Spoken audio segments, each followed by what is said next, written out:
Hello student, আসসালামু আলাইকুম। সবাইকে আসিফ সায়েন্স জোনের পক্ষ থেকে স্বাগতম। গত ক্লাসে আমরা পদার্থ প্রথম অধ্যায়ের গাণিতিক সমস্যা সমাধানের আমরা টাইপ 1 আলোচনা করছিলাম। আজকে আমরা টাইপ 2 আলোচনা করব। দেখো, টাইপ 2 তে আমি রাখছি যে ক্ষেত্রফল এবং আয়তন সম্পর্কিত। ক্ষেত্রফল এবং আয়তন সম্পর্কিত এই অঙ্কগুলো করতে গেলে আমাদের তিনটা সূত্র জানতে হবে। দেখো, সেই সূত্রগুলো কি? আমাদের বলতেছে যে প্রস্থচ্ছেদের ক্ষেত্রফল, এক নম্বরটা হচ্ছে ক্ষেত্রফলের সূত্র। প্রস্থচ্ছেদের ক্ষেত্রফল আমাদের বলতেছে a equal pi r square. দেখো, আমাদের যখন একটা বৃত্ত আঁকাছিলাম, এই একটা বৃত্ত, সেই একটা বৃত্ত যদি আমরা মনে করি এটা একটা প্রস্থচ্ছেদ, এই যে একটা বৃত্ত, সম্পূর্ণ বৃত্তের ক্ষেত্রফল কত? আমরা কিন্তু বৃত্তের ক্ষেত্রফল পাইছিলাম যে বৃত্তের ক্ষেত্রফল হচ্ছে পাই আর স্কয়ার। ঠিক আছে, এটা যদি ব্যাসার্ধ আর হয় তাহলে এই প্রস্থচ্ছেদের ক্ষেত্রফলটা হচ্ছে পাই আর স্কয়ার। কিন্তু কখনো যদি আমাদের এই ব্যাসার্ধটা না বলে দেয়, ব্যাসার্ধ না বলে যদি আমাদের ব্যাস বলে দেয়, তাহলে দেখো ব্যাসকে প্রকাশ করা হয় হচ্ছে ডি দিয়ে। তখন আমাদের সূত্রটা হচ্ছে 1/4 পাই ডি স্কয়ার এইচ।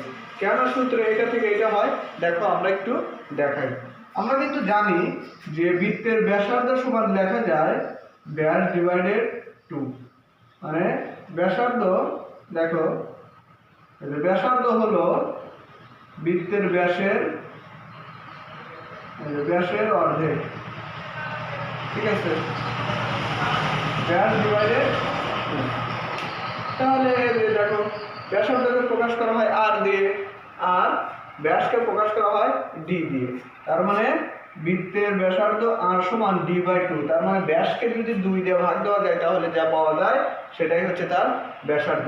দেখো, আমরা যদি এই সূত্রটা এইখানে বসাই, এইখানে, তাহলে পাই আর এর মান কত?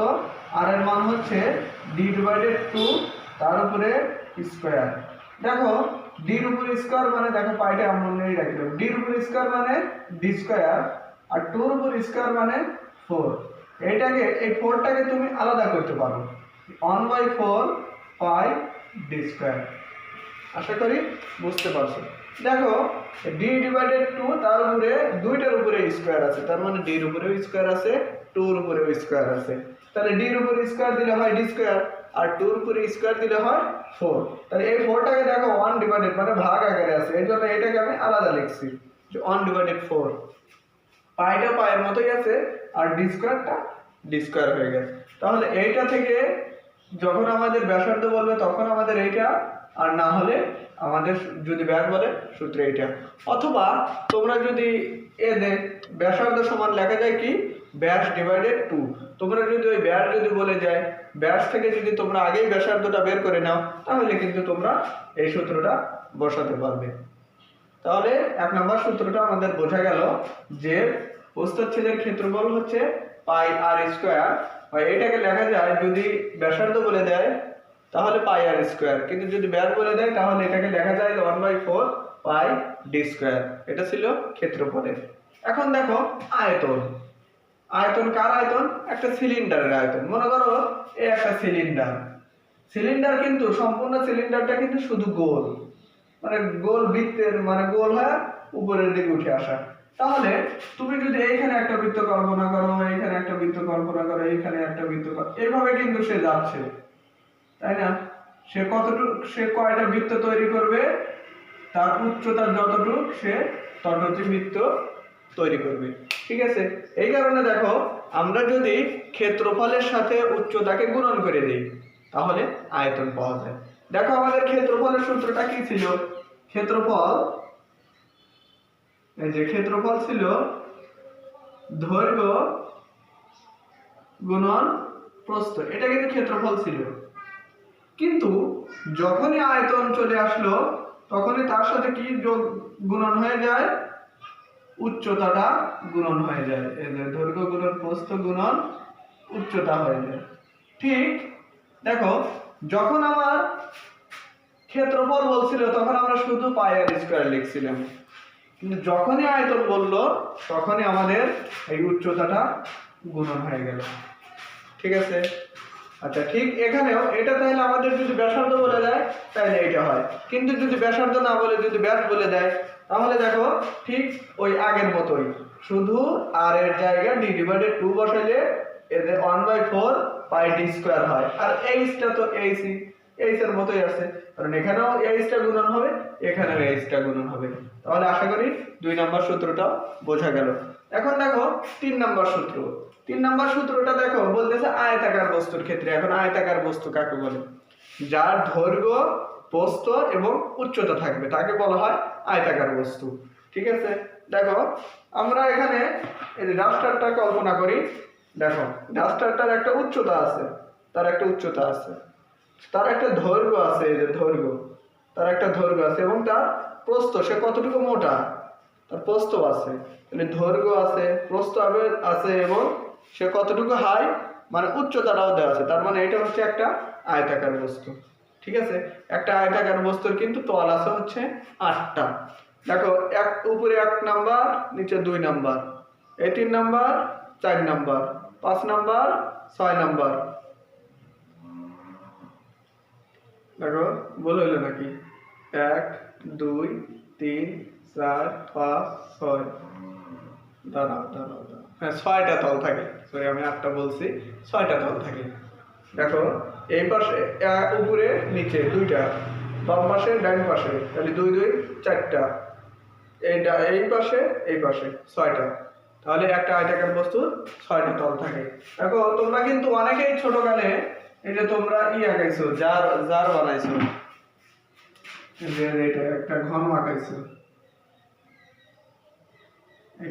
একটা ঘন, এটা হচ্ছে একটা ত্রিমাত্রিক বস্তু যার দৈর্ঘ্য থাকবে, এটা হচ্ছে উচ্চতা, এটা হচ্ছে লেন্থ এল দৈর্ঘ্য, এটা হচ্ছে বেস বা প্রস্থ।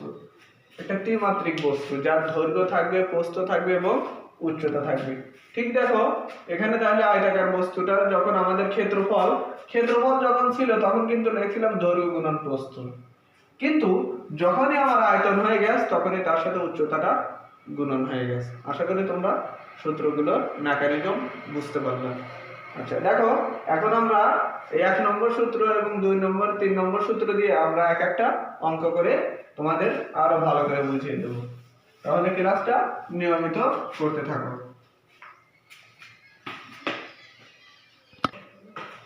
দেখো আমরা প্রশ্নটা আগে উঠিয়ে নিছি যেন তোমরা তাড়াতাড়ি করতে পারো এবং ক্লাসটা অল্প টাইম ডিসটেন্সে সম্পূর্ণ ক্লাসটা নেওয়া যায়। দেখো ওই জন্য আমরা একটা প্রশ্ন তুলছি যে বলছে যে 5 মিলিমিটার ব্যাস বিশিষ্ট তারের ক্ষেত্রফল কত। এখন দেখো তাহলে আমাদের সূত্র এটা পড়বে নাকি এটা পড়বে, একটু খেয়াল করো তো।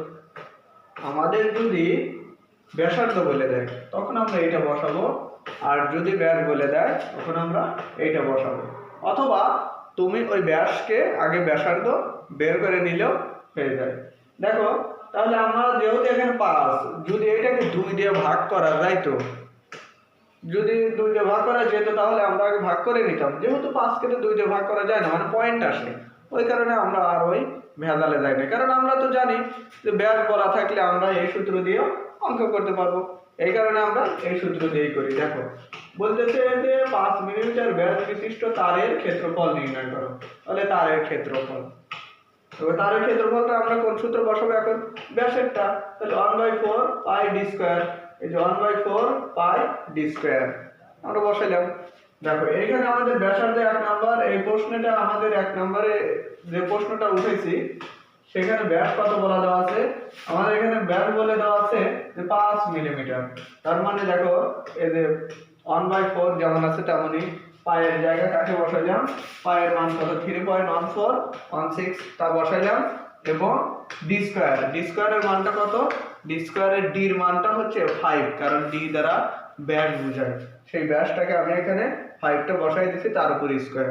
দেখো 1/4 এখানে 3.1416, তারপর 5 কে যদি স্কয়ার করা যায় কত হয়, 5 5 25 হয়। এখন তুমি সবগুলো যদি সায়েন্টিফিক ক্যালকুলেটরে যোগ করে দাও বা গুণন করে দাও তাহলে এটা হয় হচ্ছে 19.64 মিলিমিটার স্কয়ার। কেন মিলিমিটার স্কোয়ার? কারণ আমরা জানি ক্ষেত্রফলের একক কোনটা, ক্ষেত্রফলের একক হচ্ছে মিলিমিটার স্কোয়ার। এখন দেখো তোমরা যদি চাও তাহলে এই মিলিমিটারকে মিটারে আনতে পারবে, বর্গ মিটারে। দেখো এখানে মিলিমিটার কয়টা আছে, মিলিমিটার, মিলিমিটার ইন্টু মিলিমিটার, তবে কিন্তু মিলিমিটার স্কোয়ার হয়। ঠিক এইভাবে তুমি যদি এই একটা মিলিমিটারকে যদি আমরা মিটারে আনতে চাই তাহলে কয় দিয়ে ভাগ করতে হয়? 100 দিয়ে কিন্তু ভাগ করতে হয়। ঠিক আছে, তুমি একটা মিলিমিটারকে যদি মনে করো যে 10 মিলিমিটার, 10 মিলিমিটার ইকুয়াল কত মিটার, কত মিটার, তাহলে তুমি এইটাকে কিন্তু 1000 দিয়ে ভাগ দিতে, কারণ আমরা জানি যে 1000 মিলিমিটার সমান 1 মিটার। ঠিক আছে, 1000 মিলিমিটার সমান 1 মিটার, তাহলে 1000 দিয়ে ভাগ দেওয়া লাগতো, 1000। কিন্তু এখানে বলতেছে মিলিমিটার স্কোয়ার, তার মানে কয়টা মিলিমিটার আছে? একটা মিলিমিটারের জন্য আমরা 1000 দিয়ে ভাগ করছি, তাহলে আমাদের আরো একটা মিলিমিটার বলে দিছে, তাহলে ওই মিলিমিটারের জন্য আমাদের নিচে 1000 দিয়ে ভাগ করতে হবে। ঠিক আছে, তাহলে তোমরা যখন এই মিলিমিটার স্কোয়ার বা বর্গ মিলিমিটারকে যখন বর্গ মিটারে আনবে তাহলে কিন্তু আমাদের এই যে দুইটাই 1000 দিয়ে গুণন ভাগ করতে হবে, তবে কিন্তু আমাদের হয়। এখানে দেখো তাহলে এই যে 19.64 ডিভাইডেড এই যে 1000 ইন্টু 1000 মিটার স্কোয়ার, তাহলে দেখো তো এটা কি হয়? এটা হয় হচ্ছে দেখো এই যে 19.64 ইন্টু, দেখো তো এখানে যদি এখানে একটা দুইটা তিনটা চারটা পাঁচটা ছয়টা, আমাদের 6টা জিরো আছে, তার মানে 10 to the power 6, 10 to the power 6 এটার নিচে আছে, কিন্তু এটাকে যখন আমরা উপরে উঠাবো তখন এটা হয়ে যাবে 10 to the power -6 metre square, অথবা তোমরা সাইন্টিফিক ক্যালকুলেটরে চাপ দিলে এটা হয়ে যাবে। তাহলে আশা করি তোমরা 1 নম্বর সূত্রের অঙ্ক কেমন আসতে পারে এটা বুঝতে পারলে। এখন আমরা 2 নম্বর সূত্র দিয়ে অঙ্ক করার একটা ট্রাই করি।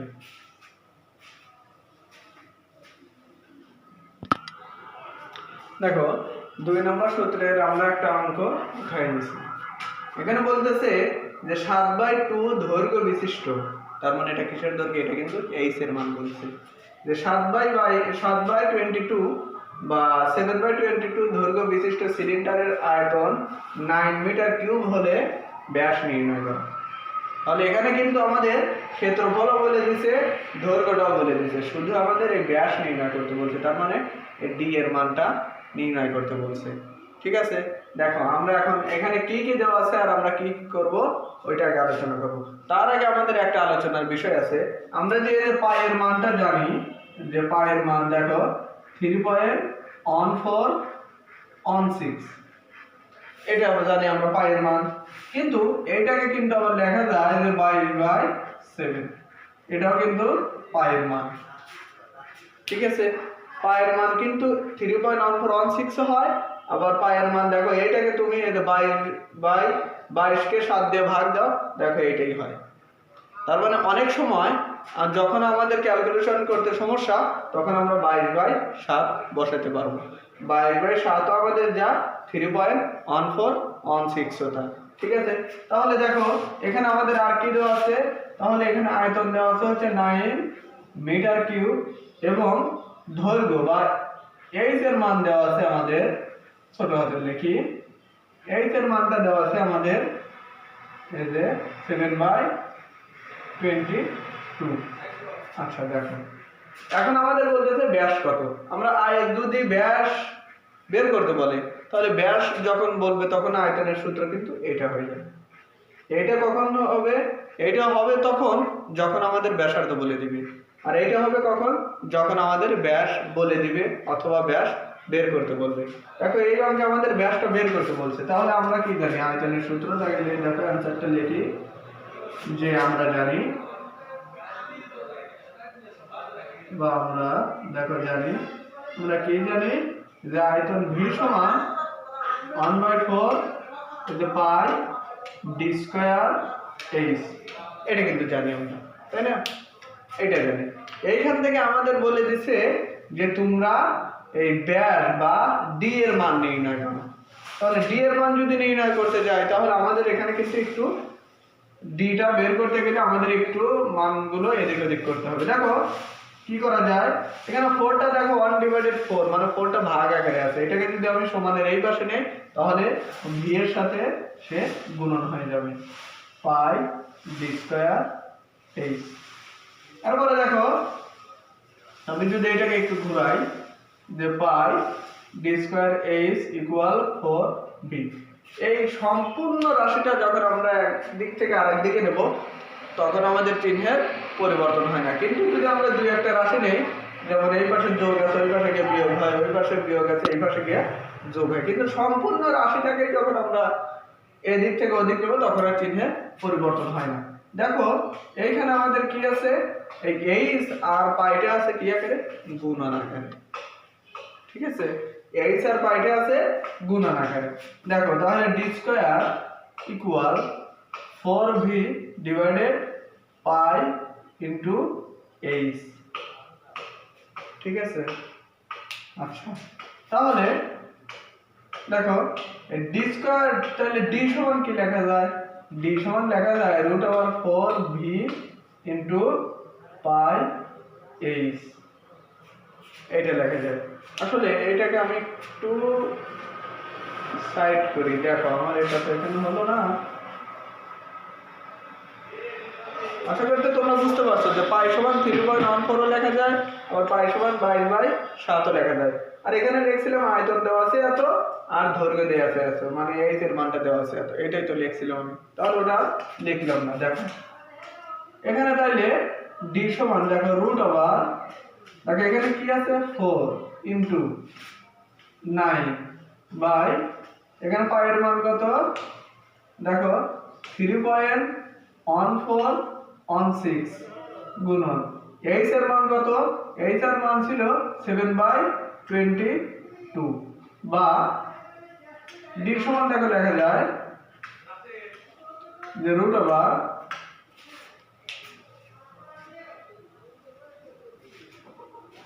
দেখো এইখানে যেটা ভাগ আকারে আছে সেটা উপরে গিয়ে গুণন আকারে হয়ে যায়।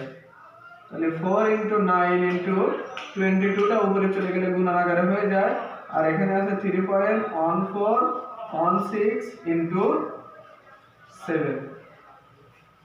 ঠিক আছে, দেখো আমরা কিন্তু বলছিলাম যে 3.1416 যা 22/7 এটাও এই একই জিনিস, মানে এই দেখো 3.1416 যা ইকুয়াল 22/7 এটা ওই একই লেখা যায়।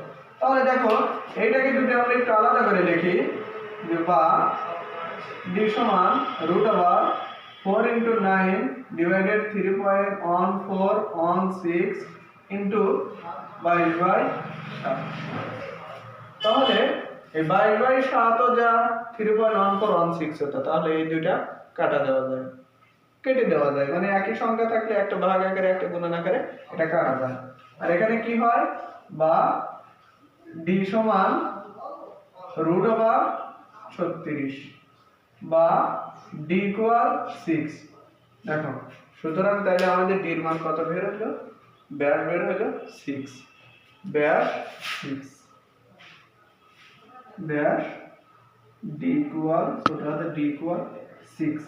আচ্ছা যদি আমাদের এইগুলো দিয়ে যদি বলতো যে ব্যাসার্ধ নির্ণয় করো, তাহলে দেখো তো ব্যাস 6 বের হয়েছে, ব্যাসার্ধ কি, ব্যাসার্ধ হচ্ছে ব্যাসের অর্ধেক। যদি আমাদের বলতো যে ব্যাস ও ব্যাসার্ধ কত, তাহলে ব্যাসার্ধ হইতো কিন্তু 6/2 ইকুয়াল 3, মানে ব্যাসার্ধ হবে সর্বদা ব্যাসের অর্ধেক। আশা করি তোমরা এই 2 নম্বর সূত্র দ্বারা যে অঙ্কটা ছিল এটা বুঝতে পারলে। অনেক সময় দেখো আমাদের এই আয়তনটাই বের করতে বলতে পারে, এখানে তো আমরা ব্যাস বের করলাম, অনেক সময় আমাদের আয়তনটা বের করতে পারে। আয়তনটা বের করতে বললে আমাদের পায়ের মান তো জানা 3.1416, আর হয় ব্যাসার্ধের মান, না হয় আমাদের ব্যাসের মান বলে দেবে এবং উচ্চতাটাও বলে দেবে। তোমরা এই অনুযায়ী আরো কিছু অঙ্ক করে দেখবা যে আসলে কেমনে করে। ঠিক আছে, তাইলে দেখো এটা গেল 2 নম্বর সূত্র দ্বারা একটা অঙ্ক গেল।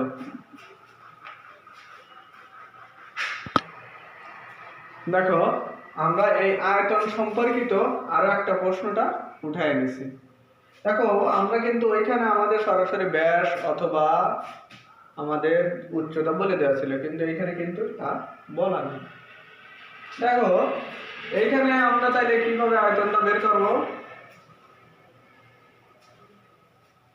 এখানে বলতেছে একটি গোলক, তোমাদের এখানে গোলকের ক্ষেত্রফলের বা আয়তনের সূত্রটা, গোলকের আয়তনের সূত্রটা দেওয়া হয়নি, এটা উঠায় না। যে গোলকের আয়তন, গোলকের আয়তন 4/3 পাই আর কিউব, এটা হচ্ছে গোলকের আয়তনের সূত্র। ঠিক আছে, আমরা দেখো গোলকের আয়তনের সূত্র হচ্ছে ওইটা 4/3 পাই আর কিউব।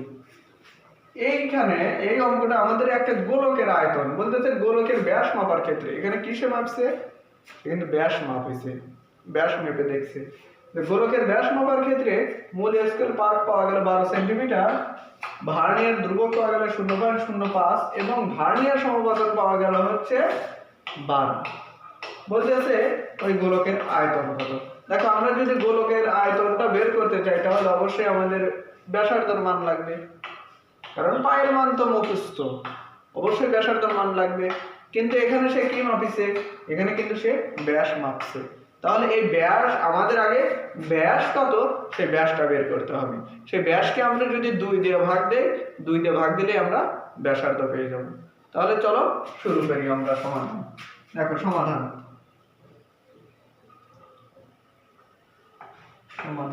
আমাদের বলছে যে ব্যাস মাপার জন্য সে মূল স্কেলে রাখলো এবং মূলের মানে ভার্নিয়ার স্কেলে রাখার পর মূল স্কেল পার্ট পাওয়া গেল কত? 12। তাহলে দেখো আমাদের মূল স্কেল পার্ট কি দিয়ে প্রকাশ করা হয়? এম দিয়ে। এখানে দেখো এখানে এম ইকুয়াল 12 সেন্টিমিটার। আচ্ছা, তারপর ভার্নিয়ার ধ্রুবক ভিসি এটা কত? 0.005 সেন্টিমিটার। দেখো আমাদের সবগুলো একক সেন্টিমিটারেই আছে, যার কারণে এককের কোনো পরিবর্তন হলো না। এবং ভার্নিয়ার সমপতন ভি ইকুয়াল বলা আছে 12। তাহলে দেখো আমাদের এই ব্যাস নির্ণয়ের সূত্রটা তাহলে কোনটা বসবে? তাহলে ব্যাস, দেখো সুতরাং ব্যাস, তাহলে ব্যাস কোনটা হবে? ব্যাসকে প্রকাশ করা হয় ডি দিয়ে। ব্যাস ডি সমান M plus V into VC. আমাদের ব্যাস নির্ণয় করতে হবে এই সূত্রটা দিয়ে। কেন এই সূত্রটা? কারণ এখানে আমাদের মূল স্কেল পার্ট আছে, ভার্নিয়ার সমপতন আছে, ভার্নিয়ার ধ্রুবক আছে। আমাদের এটাতে তো মূল স্কেল পার্ট বসাবো, ভার্নিয়ার সমপতন বসাবো এবং ভার্নিয়ার ধ্রুবক বসাবো। এই কারণে আমাদের এই সূত্রটা বসে। তাহলে এই সূত্রটা কি? 12 প্লাস ভার্নিয়ার সমপতন কত? 12 ইনটু ভার্নিয়ার ধ্রুবক কত? 0.05। আচ্ছা, এটা কি এককে? সেন্টিমিটার এককে। তাহলে 12 প্লাস, দেখো আমরা যদি এইটাকে এইটা দ্বারা গুণন করি তাহলে 5 12 60 কিন্তু হয়। 5 12 60, তার মানে 0.06। ঠিক আছে, এই যে 0.06। এখন আমরা যদি এইটাকে যদি যোগ করে দেই তাহলে তোমরা ক্যালকুলেটরের মাধ্যমে যোগ করে দিয়ে দেখবে যে 12.06 সেন্টিমিটার আসে। এটা কি বের হলো? এটা আমাদের বের হলো হচ্ছে ব্যাস। তো এই যে ব্যাস বের হলো, এই ব্যাস দিয়ে তো আমরা অঙ্ক করতে পারবো না। তাহলে এখানে আমাদের কি বের করতে হবে? ব্যাসার্ধ বের করতে হবে। আমরা কি জানি? আমরা জানি যে বৃত্তের ব্যাসার্ধ হলো ব্যাসের অর্ধেক। সুতরাং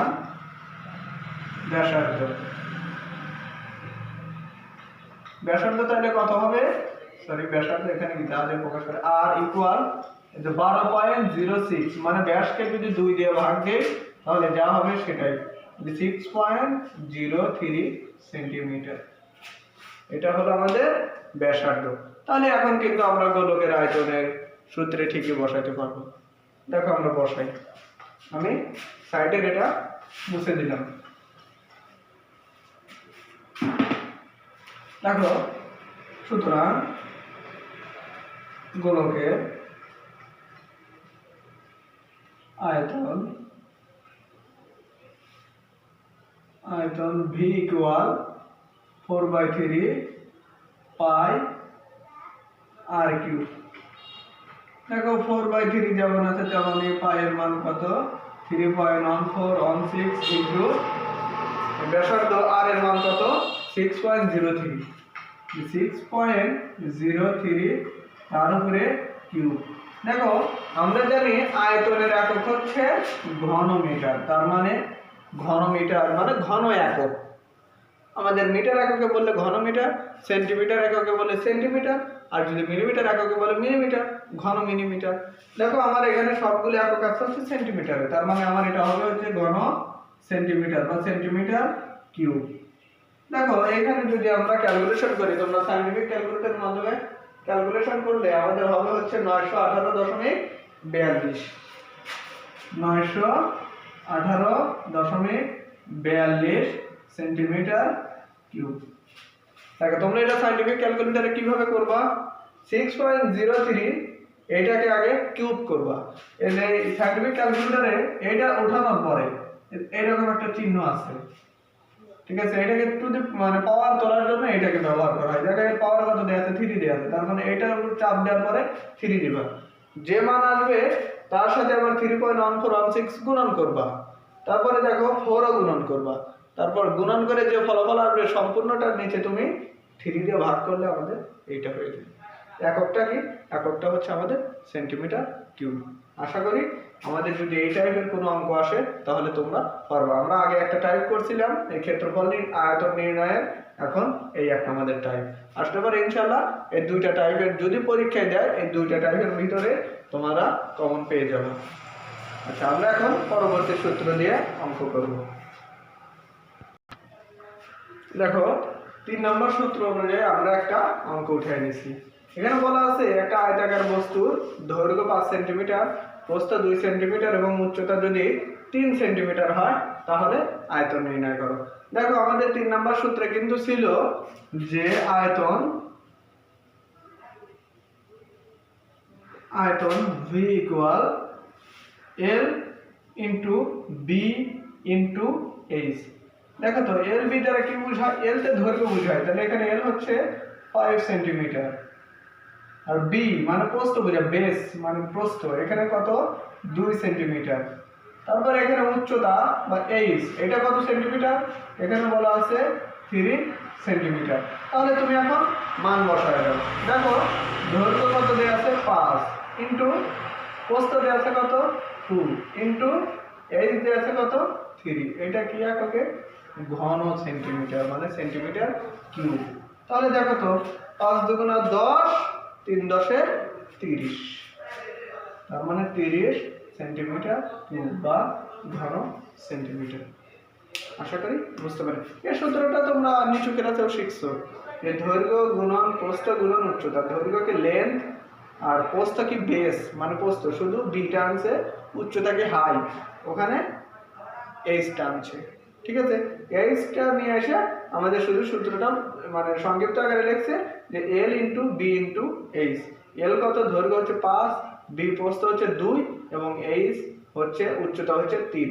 তাহলে দেখো 3 দুগুণা 6 5 6 30, তুমি যেভাবেই গুণন করো, অথবা 5 দুগুণা 10 3 10 30, ঠিক আছে, অথবা 3 5 15 15 দুগুণা 30, তুমি যেভাবেই গুণন করো 30ই হবে।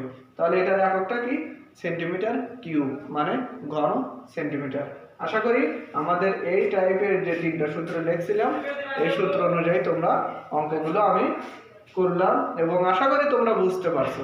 তোমরা যদি না বুঝতে পারো তাহলে অবশ্যই আমাকে কমেন্টে জানাবে এবং তোমাদের বন্ধুদের মাঝে এই ক্লাসগুলো একটু বেশি করে শেয়ার করে দেবে এবং অবশ্যই আমার এই পেজটাকে ফলো দিয়ে রাখবে যারা নতুন নতুন তোমরা ভিডিও পেতে পারো। তাহলে ক্লাসটা আজ এটুকুই। পরবর্তী ক্লাসে আমরা আপেক্ষিক ত্রুটি নিয়ে আলোচনা করব এবং সেই ক্লাসটা দেখার জন্য তোমাদের সবাইকে অগ্রিম আমন্ত্রণ জানাইলাম। তাহলে আজকে এটুকুই, সবাই ক্লাসটা মনোযোগ সহকারে করে। আসসালামু আলাইকুম।